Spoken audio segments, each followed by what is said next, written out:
السلام عليكم ورحمة الله وبركاته. النهاردة هنعمل مع بعض الكابوريا. جبنا كابورياية حلوة كده كبيرة وطماطم قرنين فلفل وبصلاية وفصين توم. هنعمل ايه؟ هنحطهم كده ونقطعهم على بعضيهم. هنجيب حلة نحطها كده، هنقطع عليها الفلفل والطماطم والبصل.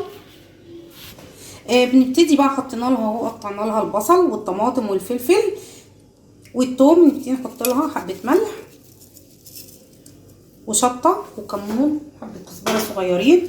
نبتدي نشوحها على النار التشويحه العاديه بتاعتنا. احنا كده حطيناها على النار، هنحطها على نار هاديه شويه لغايه ما تنصر الميه بتاعتها، وبعد كده هنزود لها الميه بتاعتها. هنغطيها ونحطها على نار هاديه خالص.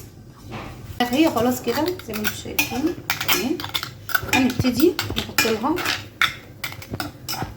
الميه بتاعتها، بس طالما لقيتي فيها ميه كده تستني عليها برده شويه كمان لغايه ما الميه بتاعتها تبتدي تنشف، وبعد كده بنضيف لها الميه بتاعتها.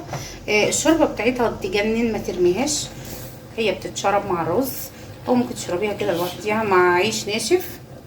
اهي هنسيبها شويه كمان وبعد كده هنحط لها الميه بتاعتها.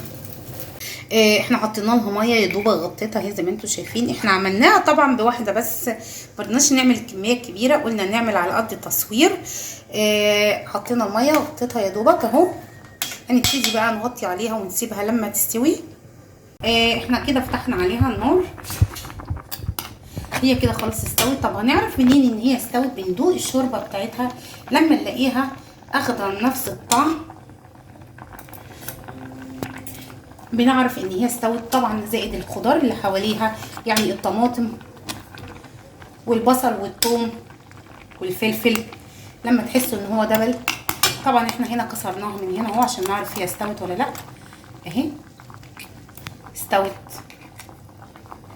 زي ما انتم شايفين كده. نبتدي بقى نغرفها. احنا كده خلاص غرفناها زي ما انتم شايفين كده. الشوربه بتاعتها تجنن. عاملين الشوربه على قد الكابوريايه. سهله وبسيطه خالص، لذيذه جدا. بس يا جماعه انا عايزه اقول لكم على حاجه، الناس اللي ضغطهم بيعلى ما يدوسوش قوي في الكابوريا والجمبري لان بيعلي الضغط شويه. احنا جبناها طازه.